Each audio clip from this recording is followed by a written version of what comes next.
D&A Studios. Step into a new dimension. Hello guys, welcome back, sorry. I am just getting ready, sorry about that. Don't worry, I'm fine. I'm not sick or anything like that, just feeling funky. I was goofing off before I started this episode. Anyway guys, welcome back to another episode of D&A Studios.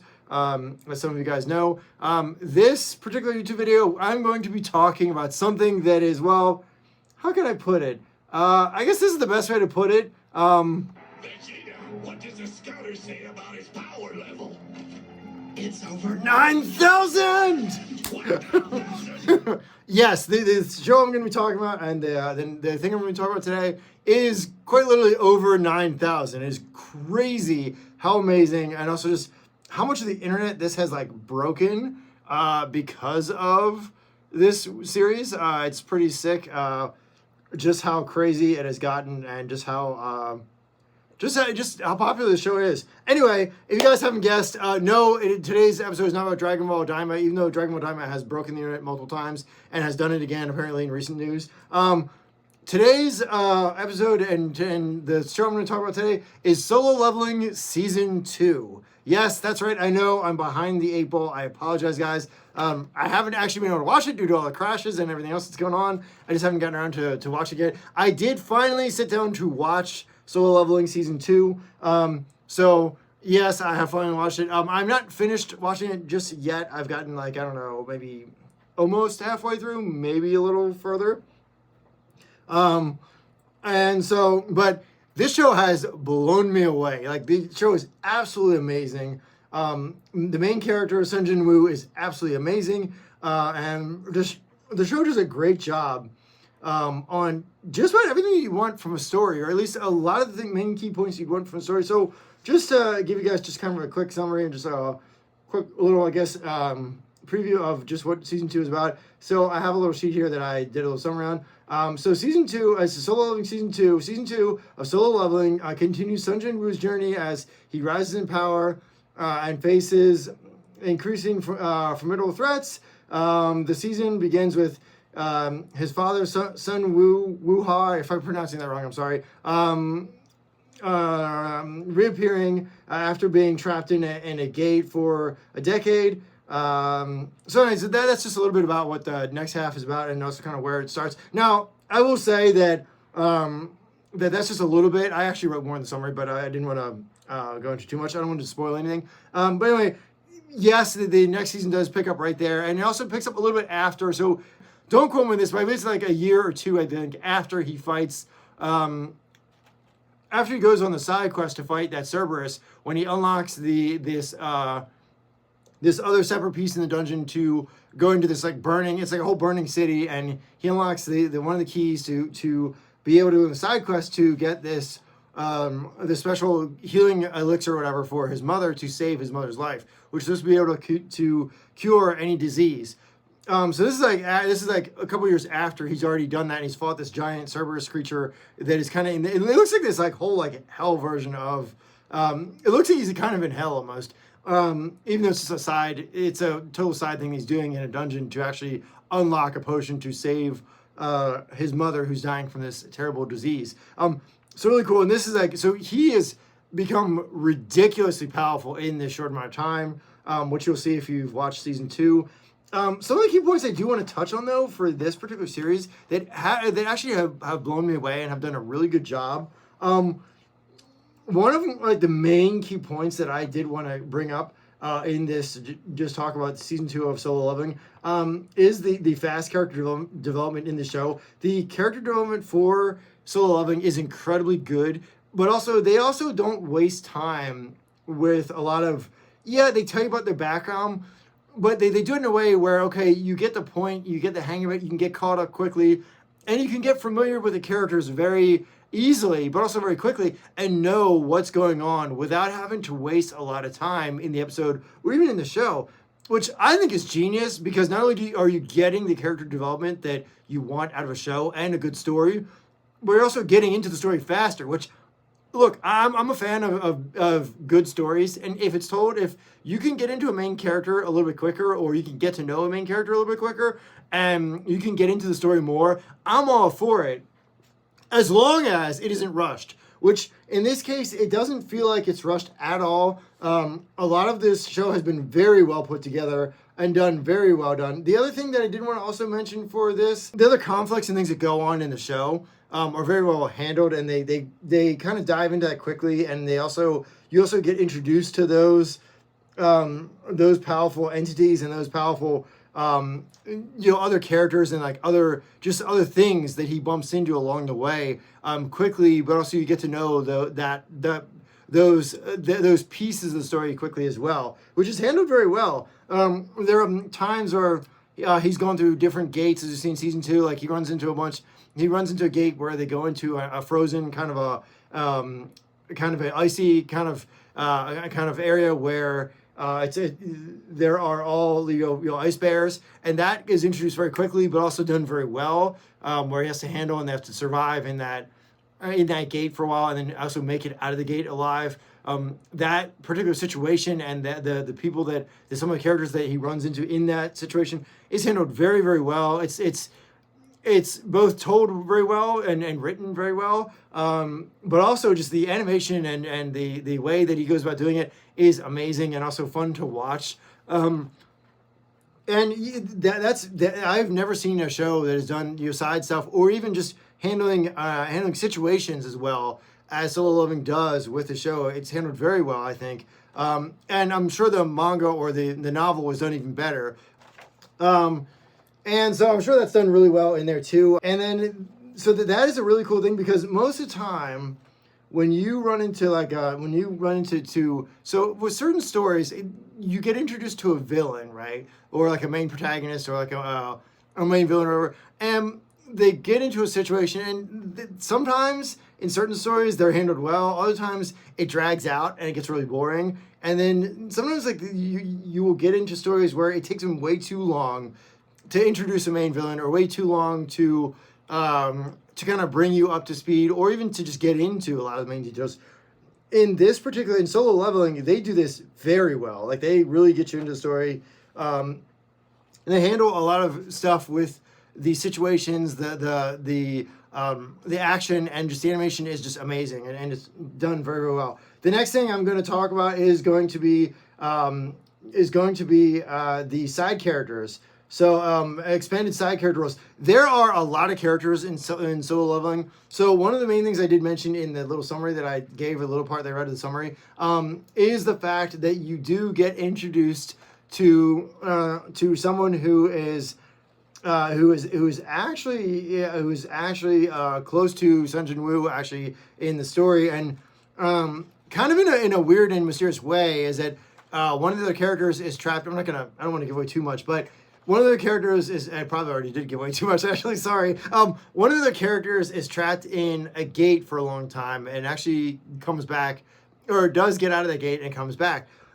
That element of the story is amazing, because it both leaves you wanting to know what happens next, but also quickly gets you introduced to this other character, and they kind of bring him in at an interesting time period. And I feel like they did a great job with this, with that particular character, but also other characters in the show. So for example, one of his friends who's trying to start up to start up his own kind of hunter association, or hunter going in dungeons and doing his own hunter association and stuff like that, and start up his own business. Right, you get introduced to him quickly. Those two, Sung Jinwoo and his friend, do meet up quite often to talk about stuff like that, going into dungeons and working together, which is kind of cool. And then also they also talk about the other kind of, I can't remember what they call them. They're not factions, but they're other dungeon hunting other groups that are going into dungeons and hunting for creatures, and also trying to level up and do stuff too. which is very well handled. There's so many characters and other things where they introduce you to them. You get to know some of the other people alongside of Sung Jinwoo and also the other characters in the show, and you get backstory, you get a lot of details on some of these characters. It just handled very, very well. Probably one of the best I've seen for side characters in the fact that they do actually actively focus on other characters besides Sung Jinwoo, which is really awesome to see. One of the things that I've always criticized about certain anime was that they don't do enough for side characters, but in this show they do a really good job of, not only focusing on your main MC, but also on other characters too, which is fantastic. It actually makes the story better and makes you want to watch more. Because even if you're not into that whole like, oh, the main MC is this overpowered thing, you don't have to necessarily focus on just the main MC. There are some of the characters in the show that you could really get into as the show progresses while still following Sung Jinwoo and also all the other characters in the show. And they give you they give you some really interesting backstories, and you get to know these characters so well that you don't really have to necessarily focus on the overpowered MC. There are some of the characters in the show that there are more than enough that you could get into and also keep watching the show just because you're interested in more than one character, which is fantastic. So the other thing that is really awesome are the enhanced dungeon battles. I have seen some adventure stories with dungeon battles, and I have to say some of the fight scenes in this show are amazing. They're just downright awesome. Okay, the animation is sick. It's mind blowing. The animation style, the way they do the combat, the fight scenes, all of it is pretty impressive and pretty amazing. Yeah, it's what can I say? It's amazing. So anyway, yeah, that's just one of the little pieces I had here. It is freaking insane. The fights are amazing. And also just the way that they did. So the whole idea of him kind of getting a second shot at this whole thing, and being a hunter is pretty sick. In the first season, if you haven't watched the first one yet, he does get a second shot at, he dies, of course, or almost dies. And he gets a second shot at restarting this whole thing all over again, which is really sick. And just the whole idea of that, and then the way that he goes about going into dungeons and going back and trying this again, and then just getting absolutely OP and just ridiculously powerful, and kind of becoming the system, and like almost like being just this. He's almost like a god, I would say. Maybe not a god, but he's S rank at least, right? At this point, and maybe higher than that. And it is just sick. So in some anime, they kind of go off track where they will go off on a side story and then they won't come back to the main plot. In Solo Leveling, they do a good job of, yes, they do have the other things going on in addition to like the main story, and there's other pieces of the main story going on, side quests and people going into other dungeons and everything. But they also do a really good job of kind of maintaining the main story, as well as also doing a good job with handling these side quests, and also the pacing of the story, as well as the pacing of everything else going on in the story, which actually handled very well. The pacing is really well done and just very well handled actually for so much going on in the story, and because you have people going to gates, people getting rescued, and people fighting these creatures in the dungeons while there's other people staying back and that have not gone in the gate, that are normal humans that are either sick or they're staying behind, or there's government agents involved, or whatever the case else might be going on. That is all handled very well while the main stuff is going on in the story. And also keep in mind that some of this stuff is just like side quests that they're doing, or could be stuff happening alongside of the main story. But still, all the pacing is very handled well, very well, but also ties into kind of the main story as well. In some way, in one way or another, all the stuff that's going on is actually tied into the main story, and also pushes the story forward in a way where it is very well done. I have to say, the pacing has been great. I have not once gotten bored or not once felt like they are moving too slow or too fast. It is very well done. And it also makes me want to watch more and to know what's going on next. So that's really that's amazing. That's something that is handled very well. A lot of times pacing can be off for a certain anime and stuff like that. And stuff like now, I can't say too much about the other thing was gonna be the ending. But I can't really say too much about that because I have not watched I have not gotten to the end of season 2 yet. And also because I just heard that they were going to do more. These first few seasons were just like an intro and like just like getting started in the story where there might be a lot more to this story than we all know about. And there's gonna be a lot more. So I can't say anything right now to the ending, but there hopefully there's a really good, conclusive, and also very intense and also very kind of good ending to season 2. Now, like I said, I haven't gotten there yet, but depending on how that goes, depending on how the last couple episodes of season 2 wrap up, or even if they do leave you on a cliffhanger and they do a continuation, or if they are going to do a continuation and they're going to do more episodes, hopefully we get a really spectacular and just really good wrap up to season 2. Now, I have not watched the ending of season 2 yet, just so you all know. Sorry if I put in any spoilers. If you have not watched the season 2 for Solo Leveling, please go watch this show. This anime is absolutely incredible. Does a great job with its story, a great job with its characters, a great job with its pacing, and just everything else about this story has blown me away. And I understand why this show is breaking Crunchyroll and breaking the internet. This anime is just insanely amazing, really well done. I highly recommend watching Solo Leveling, both parts 1 and 2, and continuing to watch because this show is amazing.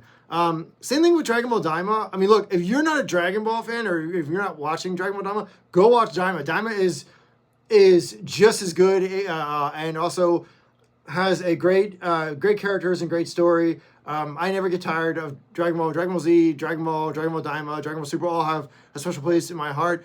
So if you're not watching that, go check that out too. That has also broken the internet multiple times. And then Dragon Ball Super will be coming back as well. So go watch those. And like I said, do I recommend Solo Leveling? Yes, I do, 100%. Go watch Solo Leveling. The show is crazy. It's over 9,000! But yeah, it's awesome. Go check it out. Go watch it. That's all I have for you guys today. Stay tuned. I will catch you guys in the next episode. And like always... Whoops. Wrong button. Sorry about that. And like I said, as always... Wish.